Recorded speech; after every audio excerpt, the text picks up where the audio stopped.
नित्य साई बोध 9 में येईल कई ऐसा दिवस प्रसन्न होईल हा संतावतंस फेडिल माझी आवनीची हौस देईल उपदेश मज काय। हेमाडपंत मन में इच्छा कर रहे थे कि यह संत शिरोमणि मुझ पे कब प्रसन्न होगा, मेरे मन की इच्छा यह कब पूर्ण करेगा, मुझे यह कब उपदेश करेगा। बाबा को हेमाडपंत के मन में चलने वाला विचार तुरंत समझ में आ गया। बाबा तो अंतर्ज्ञानी हैं, हमारे मन की सारी बातें वह जान जाते हैं।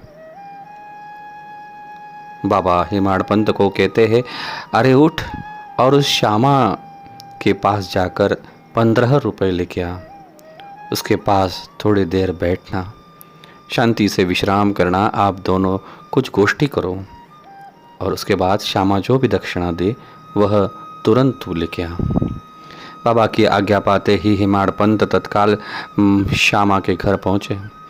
श्यामा अभी ही स्नान करके आए थे और धोती पहन रहे थे, मुख से कुछ ना भगवान का नाम गुनगुना रहे थे। उन्होंने हेमाडपंत को देखा और एकाएक पूछ बैठे, आज कैसे हमारे घर पे आना हुआ? द्वारका माई से आए हो, लेकिन तुम्हारे चेहरे पर कुछ चंचलता दिख रही है, कुछ प्रश्न तुम्हारे मन में है, ऐसा लग रहा है। कृपया आप यहाँ बैठें, मैं थोड़ी देर में भगवान की पूजा करके आता हूँ, तब तक आप तांबुल खाइए, मैं पूजा करके आता हूँ, फिर हम शांतिपूर्वक गोष्ठी करेंगे। ऐसे बोलकर माधवराव घर में चले गए। सामने खिड़की में एक ग्रंथ था, उस ग्रंथ का नाम है एकनाथी भागवत। सहज ही हेमाडपंत ने वह ग्रंथ उठाया और बीच में ही उसे खोला तो एक चमत्कार हुआ।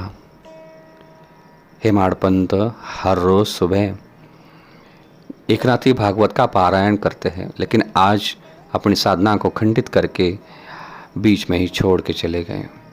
आलस के कारण आज उन्होंने अपना पाठ पूर्ण नहीं किया, लेकिन जब उन्होंने यह ग्रंथ खोला तो वही पन्ना जो वह पढ़ रहे थे वही उनके सामने आया और ऐसा लगा कि बाबा मेरी खंडित साधना को पूर्ण करवा रहे हैं।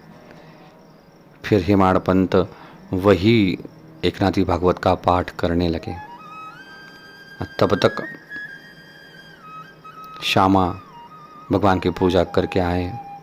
हेमाडपंत अपनी मन के सारे सवालों को भूल गए, अपनी मन में जो बातें हैं वो सब भूल गए और किसी बात पर चर्चा न करते हुए उन्होंने एकनाथी भागवत पर ही वहाँ पे विवेचन किया। नियमन मतलब नियम से कोई भी साधना करना और नियमितता यह भी एक साधना है। नियमित उपासना हुए बिना साधक को अपना आसन नहीं छोड़ना चाहिए। बाबा भक्तों के उपासना पे भी ध्यान रखते हैं और भक्त की उपासना को कभी खंडित नहीं होने देते।